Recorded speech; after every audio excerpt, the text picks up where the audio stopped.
I'm pretty much gonna skip the pageantry here because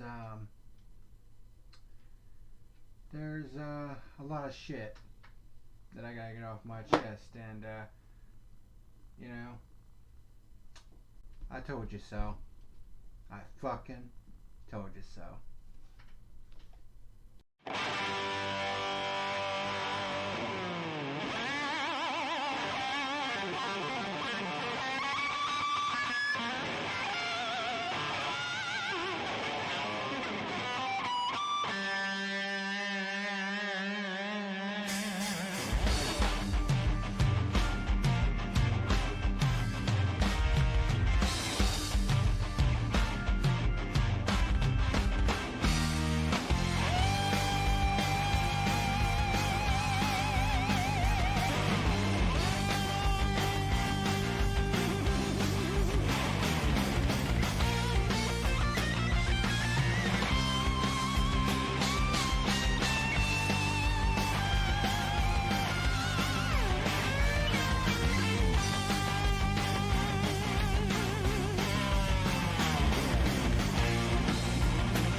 Alright. What's happening, ladies and germs? This is the Packer Man. And, 1 second here.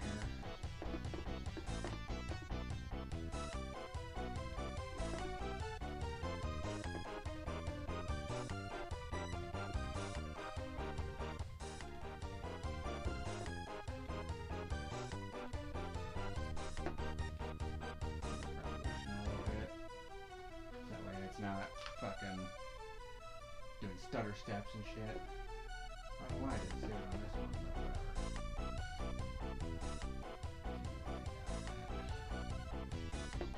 whatever. But yeah.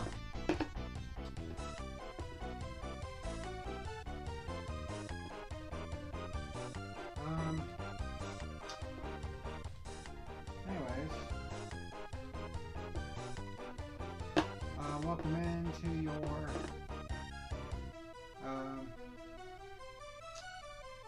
NASCAR review for tonight,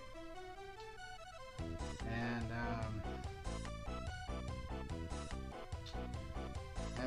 welcome to this edition of the Fuel, 156th edition of the Fuel, where we're going to be talking about the absolute fucking garbage that went on tonight. But before we get into all this shit, I'm going to do things a little wee bit differently this time around. So let's go ahead and get into things, because I got a lot to get off my chest.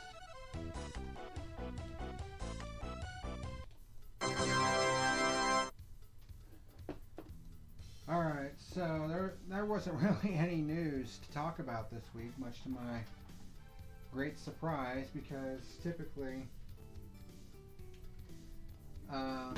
you see a lot of silly season shit as we get closer to the end of the season, but not really anything of the sort. So what we're going to be talking about is just the viewership, which is the Bristol Night Race only pulled in 1.776 million viewers, which was down 19.3% compared to last year at 2.2 million on NBCSN as a playoff race. Yeah, the playoffs are really helping those ratings, aren't they? Yeah. But with that out of the way, I'm actually going to jump right to the stats and awards, race results, and the NASCAR standings with F1 points right off the bat, because I want to save all of my energy for the end of this. I know it's a little bit different, but just bear with me. So the stats and awards from this race, this was a 500 lap race, or 500 mile race, 334 laps. Stages were 105, 105, and 124. Here's the crazy thing about this race, okay, and this is why I wanted to kind of do this. The on-track product itself, when they were actually racing, wasn't terrible. It really wasn't. And this track actually saw a new track record in terms of overall lead changes. There were 36 overall lead changes in this race. So obviously this was super competitive. And not only that, but there were 10 tier lead changes during this race. There were only 8 total lead changes in this race 1 year ago. And there were 2,913 green flag passes, which comes out to an average of 12 per green flag lap. I mean, those are great stats. Like, they really are. For Texas Motor Speedway, those are some goddamn good stats. Here's the problem, though. There was another track record that they broke tonight. One that didn't need to be broke, to be honest. 14 total caution flags during this race. And if you count the stage breaks as cautions, that means that they broke the all-time record of cautions in this race, which was 13. And they broke the all-time record with 16 caution flags. Lap leader award goes to Tyler Reddick, who led 70 laps on the day. Star of the race is going to go to Justin Haley because he had a very quiet run, stayed out of trouble, and came home with a top 3 finish. Reject of the race goes to Goodyear, NASCAR, and Texas Motor Speedway, all of which I'm going to be going into greater detail in a minute. The race results and point standings from this race. We got Tyler Reddick taking the win, Joey Logano in second, Justin Haley, like I said before, coming home in third, Ryan Blaney, who won the All-Star race earlier this season at Texas, coming home in fourth, Chase Briscoe fifth, Eric Jones sixth, William Byron seventh, Brad Keselowski in eighth, Kyle Larson ninth, and Denny Hamlin rounds out the top 10. Point standings. This is what they look like, and nobody is locked into the round of 8 because once again we had a non-playoff driver win because Tyler Reddick was knocked out of the playoffs last week. So that's the 4th straight non-playoff driver that's won a race. But Joey Logano, he is currently plus 30 above the cut line with 3,071. Then you have Ross Chastain, William Byron, Kyle Larson, Ryan Blaney, Denny Hamlin, Chase Elliott, and Daniel Suarez. They're all above the cut line right now. But Chase Briscoe is 4 points back of Suarez and Elliott. Then you have Austin Cindric, who's 11 back, Christopher Bell, and Alex Bowman. They got some work to do, to say the least. Then we look at the NASCAR standings with F1 points this week. It was just the Xfinity Series and Cup Series. Noah Gragson has really grabbed the Xfinity Series by the balls here in the second half of the season, and he is not letting go. In fact, he's just squeezing. And he now has squeezed himself out a 58-point lead. And this is despite the fact that he had a points penalty earlier this season. Without that points penalty, he'd had a much bigger lead than this. But he also tied Sam Ard's record for most consecutive wins in the Xfinity Series with 4, which was set 39 years ago. That should tell you how dominant Gragson has been. And you got Ty Gibbs in second at 459, but 58 points out with 6 races to go. Yeah. You have A.J. Allmendinger, the Snow guy who didn't have a very good race, actually ended up crashing out. Josh Berry and Austin Hill. Those are the only drivers left that are within striking distance of the championship. Then on the Cup side of things, Chase Elliott didn't score a single point this week. Ross Chastain actually ended up scoring 11 points, so he gains a little bit on Elliott in the points. He drops it down to a 57-point gap with 6 races to go. Then you have Kyle Larson, Joey Logano gained some points, Christopher Bell had some trouble, Ryan Blaney gained some points, Tyler Reddick gained some points with his win. Busch continues to have no luck whatsoever. You know, Denny Hamlin, William Byron, Martin Truex Jr., Kevin Harvick, Daniel Suarez, Alex Bowman, and Bubba Wallace as the only drivers remaining that are in championship contention. Which comes to my rating for this race, the 2022 Autotrader EchoPark Automotive 500. What do you want, Shitty? This cat. Can you please watch out? Move your balls out of the way.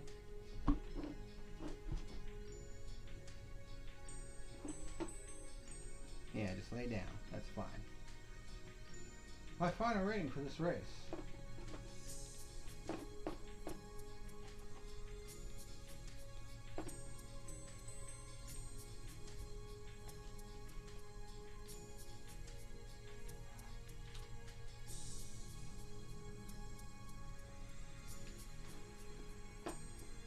Now you might be asking yourself, Packerman,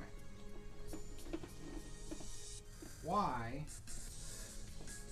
are you giving this race a 0? You just said that, you know, you had a record number of lead changes, double-digit pure lead changes, which is quite the trend upward after the last couple of months.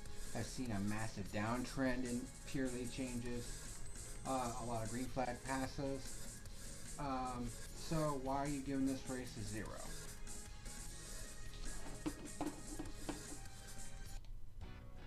Well, I'm about to tell you why. Okay? This race gets a 0 because of the fucking incompetence of Goodyear, NASCAR, and the Texas Motor Speedway. What I want to know is, how in the ever-loving fuck can you watch this race and say that it was a good race? This race was akin to the 2008 Brickyard 400. This race was a fucking disaster. And that's what the most, that's the most infuriating part of it, because, oh my god, this race was actually not that bad. It really wasn't. There was actually some good moments in this race. There was some good racing in this race in certain parts. I mean, yeah, you had the usual boring parts, which is par for the course for Texas Motor Speedway, but good God, we actually had some decent fucking racing tonight. I mean, especially when you have 36 overall late changes, which sets a new track record. When we only had 8 in this race a year ago, and 10 pure lead changes, you know, that should be a cause for celebration, obviously. But all of the stupid fucking bullshit completely ruined this race. I mean, I have been beating this drum for the last month or so. I've been saying time and time again, Goodyear's tires fucking suck, and quite frankly, I'm sick to fucking death of talking about it. When in the flying fuck are we going to start holding NASCAR and Goodyear accountable for this bullshit? NASCAR for creating a piece of shit car, and Goodyear for creating a piece of shit tire.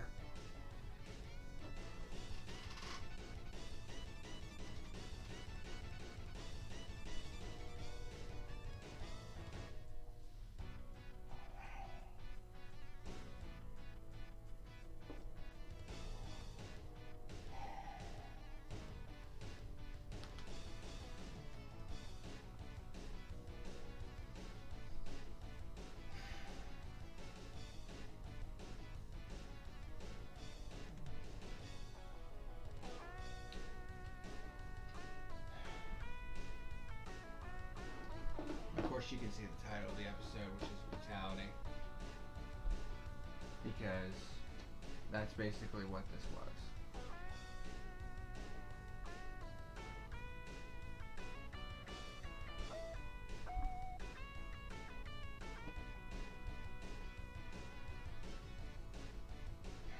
You know, I was really hoping that the race tonight would have been a halfway decent race. And granted, if we didn't have all the tire issues and all the stupid bullshit that we had during this race,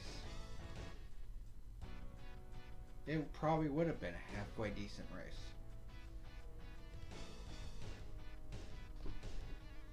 And I wouldn't be this radically disappointed. Like, I mean, I suppose I could be angry, and I'm certainly angry. But, quite frankly, I just don't have the energy anymore to be angry. At this point, I'm just disappointed. Because, I mean, you look at look at the lost potential. I mean, a lot of people could have been saying, you know, this was one of the, you know, most competitive races of the entire frickin' year. But all people are going to be talking about are the tire failures. And the complete lack of respect that some of these drivers seem to have for each other. I mean, there was a point during this race where Denny Hamlin pushed up the racetrack. I don't think he ever got into William Byron, who we're going to talk about here, off of turn 2. And then under caution, William Byron, I guess, wanted to show his displeasure and ended up spinning Hamlin out into the infield, which I don't agree with whatsoever. I understand that Byron was completely frustrated with how people had been racing him all night long, but you just don't do that. You don't wreck someone under yellow or spin someone out under yellow. You shouldn't be spinning anybody out to begin with. So I don't agree with that. And then on top of that, and let's take this on a case-by-case basis. So looking at what Byron did, I understand that he's frustrated, but, I mean, he basically did what Logano did back at Darlington to him. Because he ran Logano a little bit up the racetrack in turn 2. And Logano got back to him. Obviously, I don't agree with what Logano did. I don't agree with what Byron here did.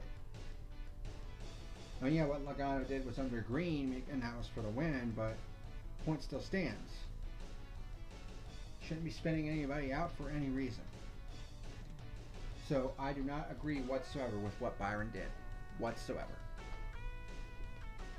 Then you go a little bit further up the road, and then Hamlin tries to hook Byron on the backstretch to retaliate what Byron did.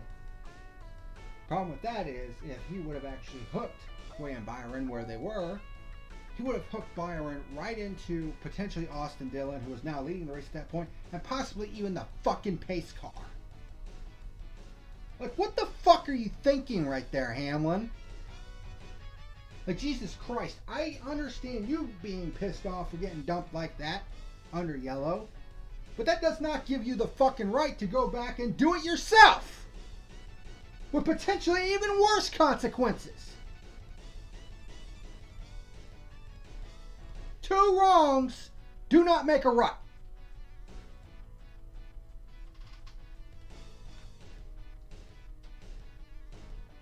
And then NASCAR officiating, who have been fucking garbage for the better part of 20 years. Maybe even longer than that. They make the decision to put Hamlin back into the spot where he merged because he was not maintaining pace car speed, but they allow William Byron to keep his spot despite the fact that Byron spun someone else out under yellow.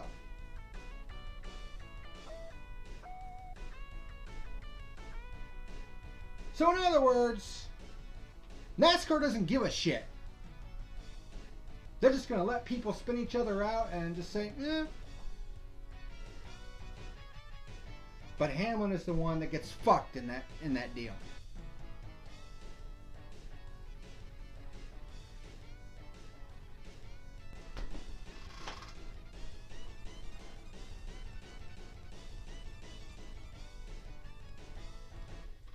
And if that weren't enough,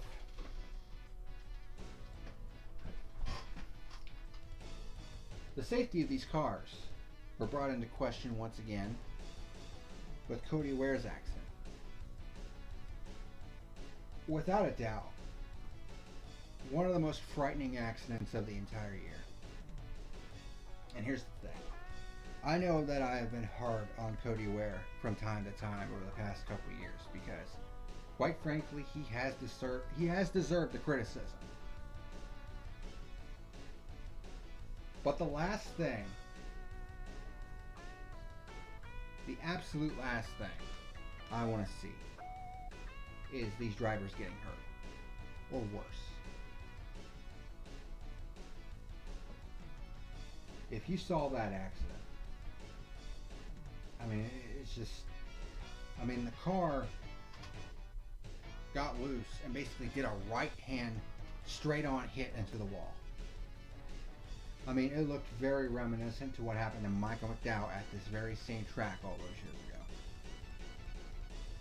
Front of the car was completely caved in. And considering how durable these cars are, seeing how concave that front of the car was shocking.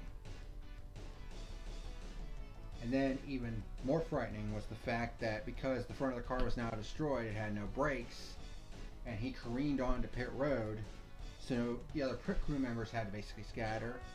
And then, on top of that, he just barely, and I mean barely, missed the end of that pit road with a caved in front end of the car. I can't imagine what would have happened if he had hit the end of that pit wall going at the speed that he was going with a completely crumpled front end.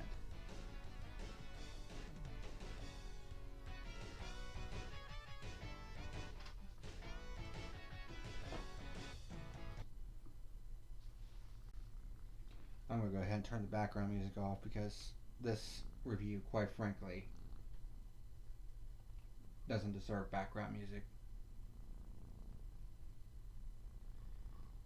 And then it was a scary sight seeing him get out of the car, and he looked like he was hurting.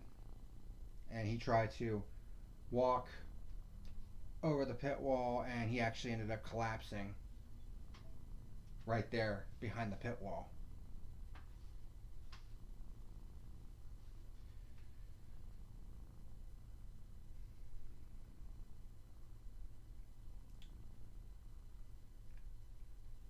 I've watched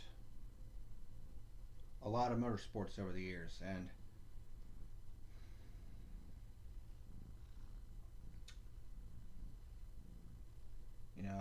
there's a couple of instances where I've seen race car drivers die live on national television.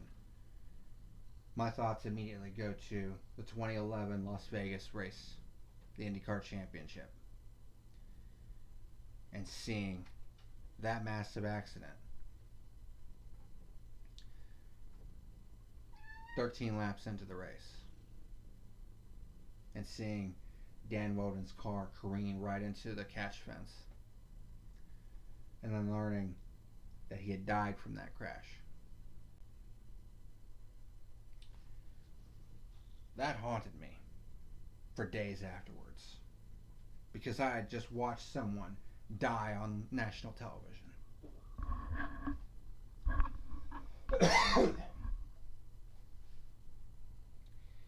that what it's going to take? Is that what it's going to take for NASCAR to finally get their fucking heads out of their asses and fix what's wrong with this fucking race car?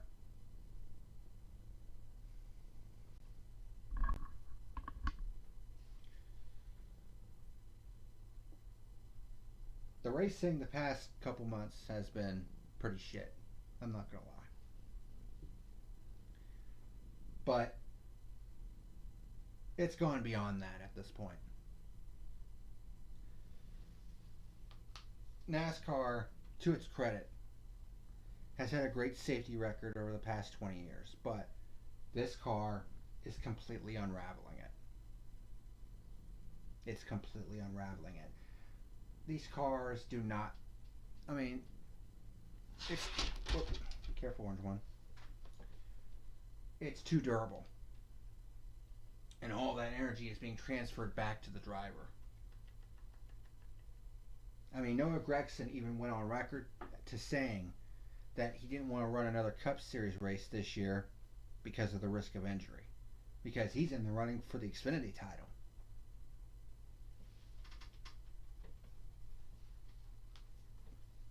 And I don't blame him. I mean, he's in the hunt for the Xfinity Championship. He doesn't want to take the risk of having that taken from him because of a freak injury in the Cup Series.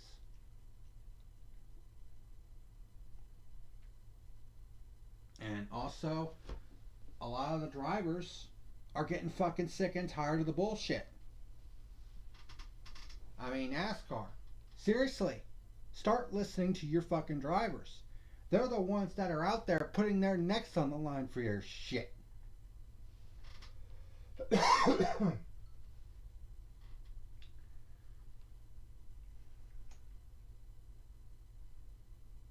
I mean,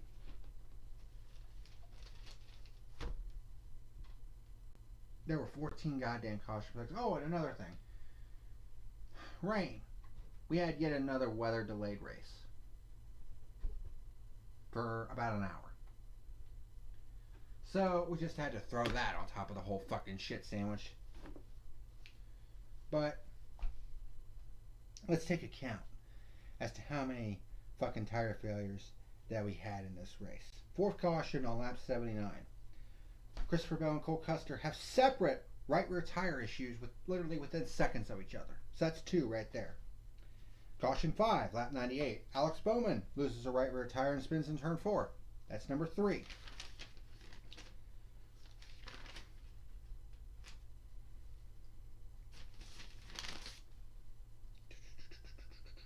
Hold on, let me look through my notes here.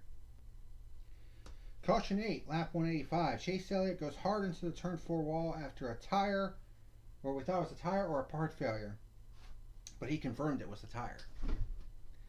So that's number 4. Caution 10, lap 243. Buescher, who's running third, loses a right rear tire and smacks the wall in turn 4. That's number 5. And then, back-to-back fucking cautions. We had the leader of the race blow a right rear tire and smack the wall. Caution 11, lap 254. Kevin Harvick blows a right rear tire from the lead going into turn 3. That's number 6. And then, caution number 12, lap 269. Truex blows a right rear tire from the lead and crashes in turn 3. That's number 7. 7 goddamn tire failures.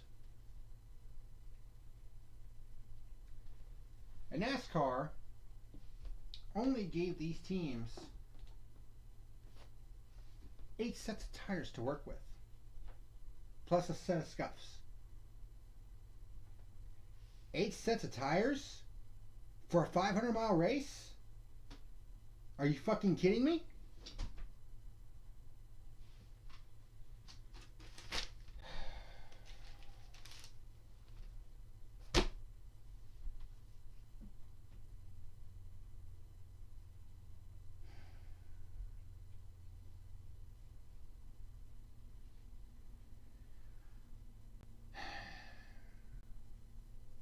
I've said this before, and I'll say it again. Shit needs to change. We can't be having this shit. This is starting to become a weekly occurrence with these tire failures. I mean, we've had, what, 3 or 4 straight weeks of nothing but fucking tire failures during these races? And it become a big topic of conversation. I mean, hell, Kyle Petty during this race was even saying we needed to end the race early because of these tire failures. And you had Dale Jr. saying, you know, how are we supposed to get to the end of this race with how these tire failures were going down? What does that tell you?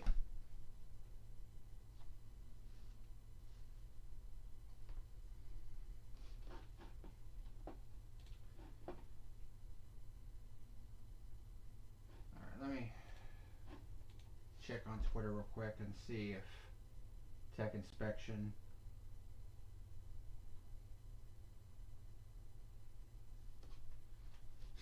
Scott Miller said NASCAR didn't realize Byron had spun Hamlin until they went back to green because they had focused on the cause of the caution. Said points penalty or other penalties to Byron are possible.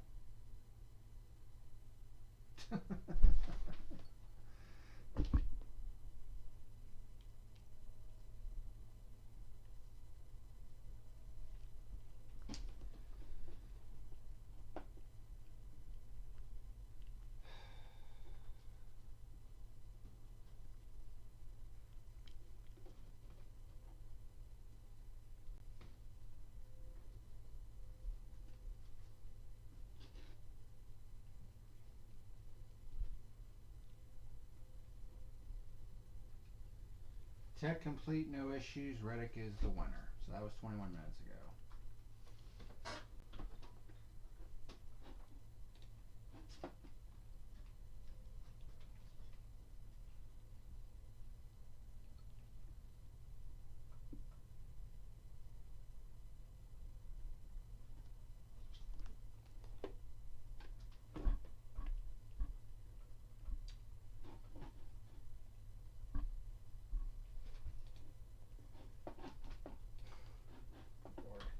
So apparently, I'm also seeing this on Twitter from Dustin Long, who is an editor and writer for NBC Sports covering all things NASCAR. And apparently, Goodyear's Greg Stucker on the tire issues tonight at Texas. Let's see what kind of bullshit this is going to be.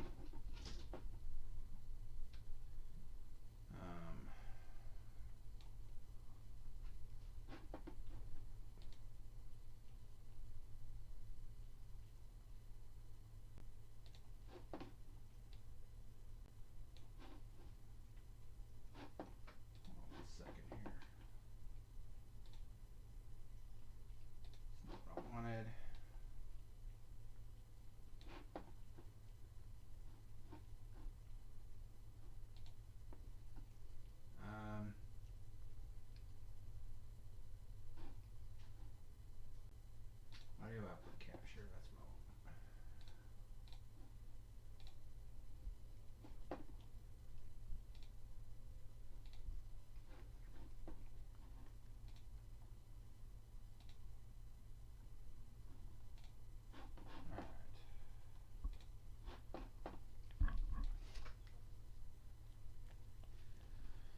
Alright, let's hear it.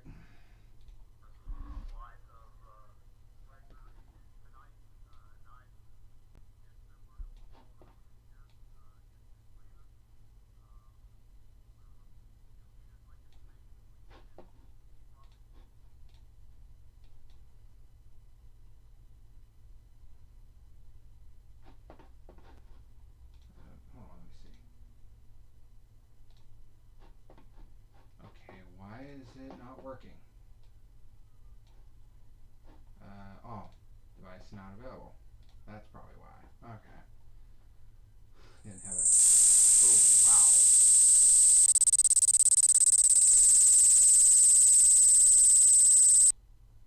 Yeah, that is meh.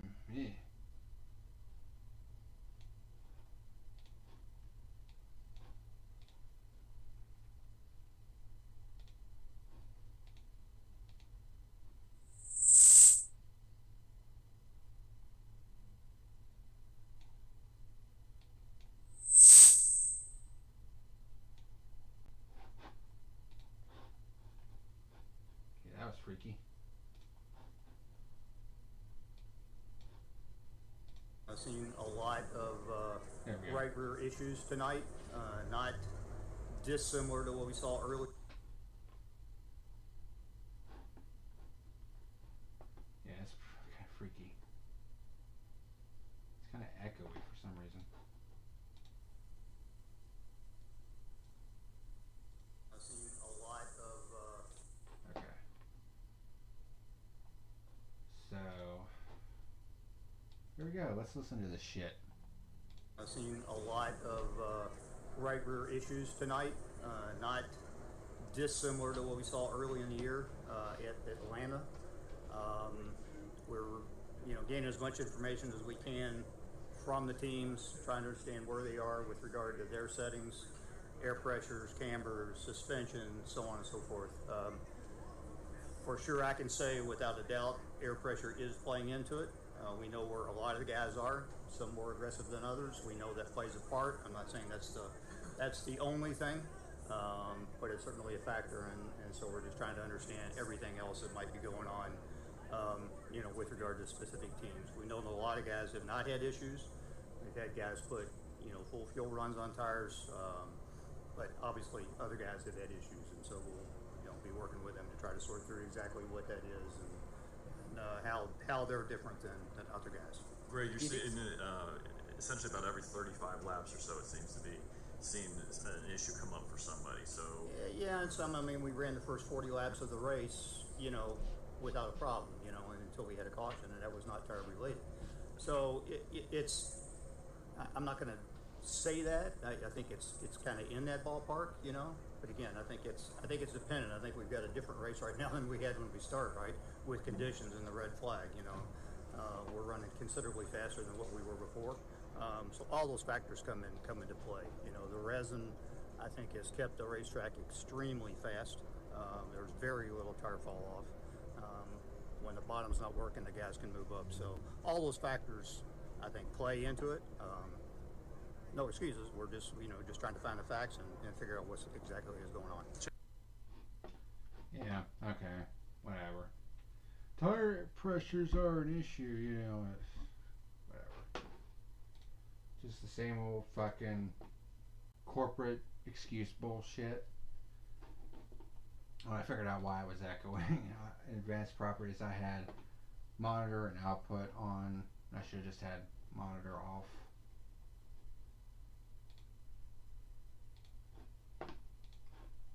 That's why it was so echoey. I had both of them on. But I got it fixed, so it's whatever. But yeah.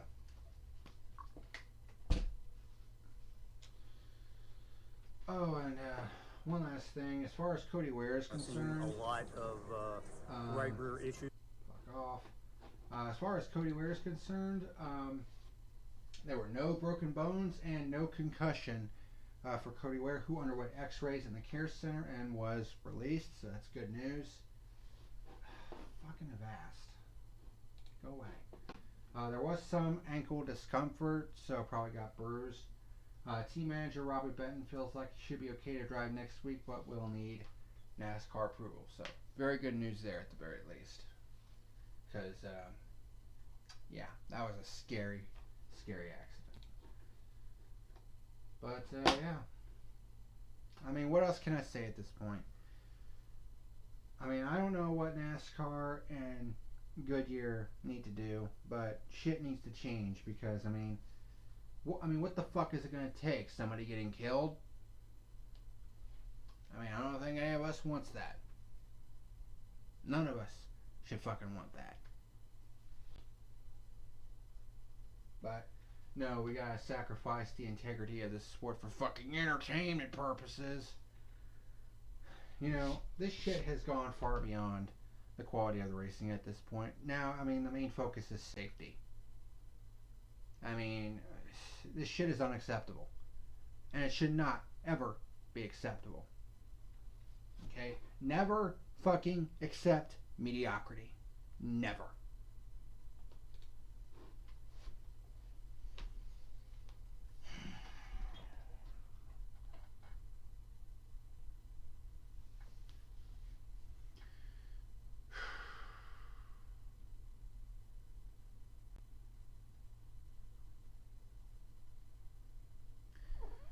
This shit is frustrating because, you know, the last thing I want to be doing is sitting here covering these races, doing reviews, and just being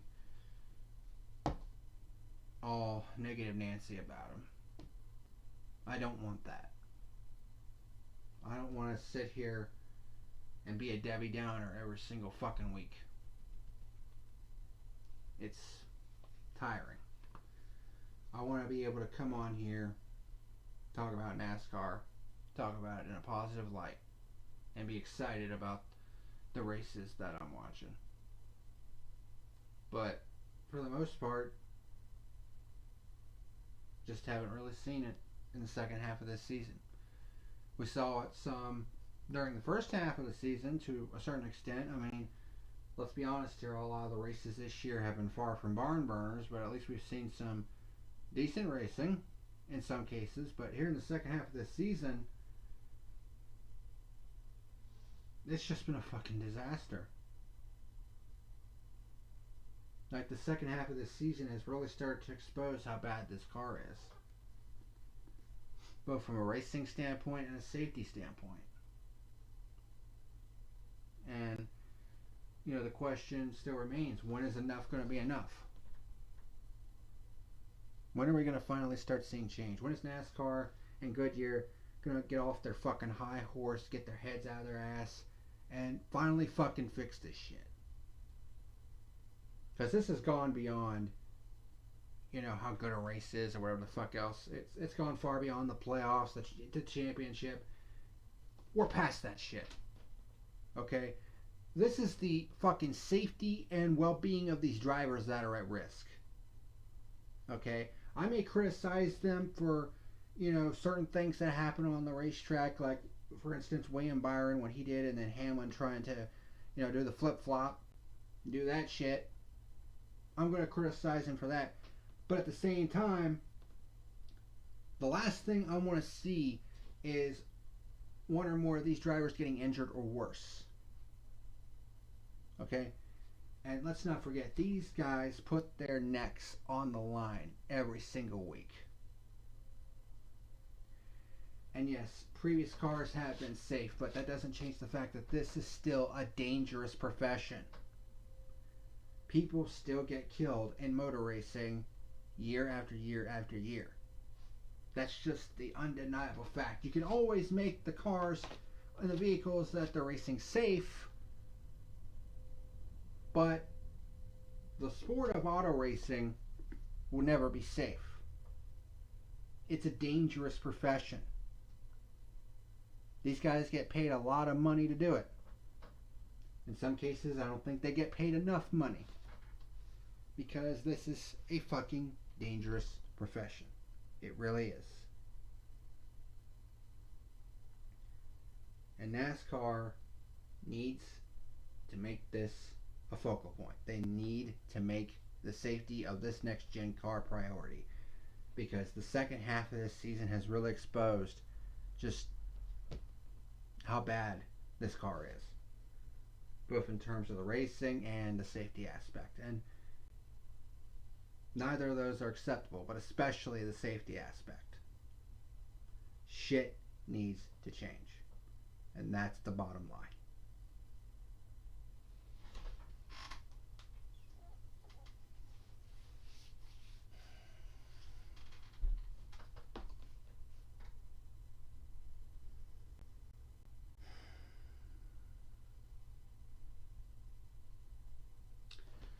That's probably going to be a topic of conversation next week, because next week is Talladega. And as much as I look forward to Talladega,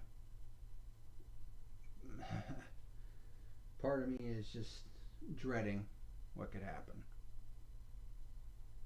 with how this car has been. Hopefully we won't see a complete shit show at Talladega, because I'm tired of the shit shows. I'm tired of the controversy. I'm just sick and tired of the bullshit.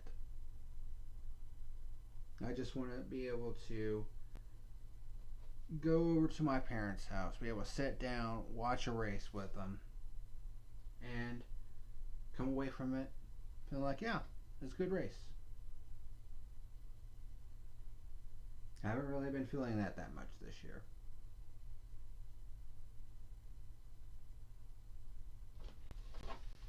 And quite frankly, I'm ready for this season to be done. There's still 6 goddamn races left to go, and I'm just ready for it to be over. It's time for a break. As Blaney himself said, it's time for a break. It really is. Didn't really have this feeling at the end of last year because the races were actually good. Fun to watch.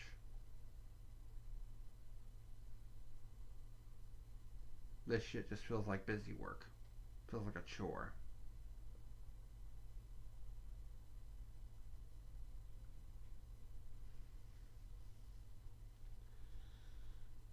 And I'm tired of feeling this way. Shit needs to change. That's all I gotta say.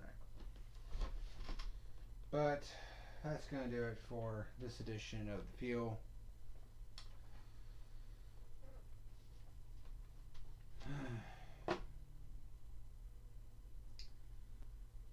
Hopefully shit will improve, but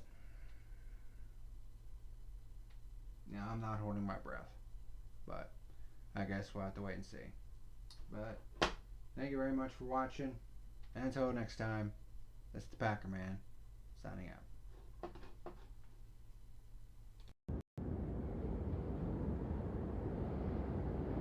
Thank you for watching tonight's video. Be sure to like and subscribe, you jackweeds.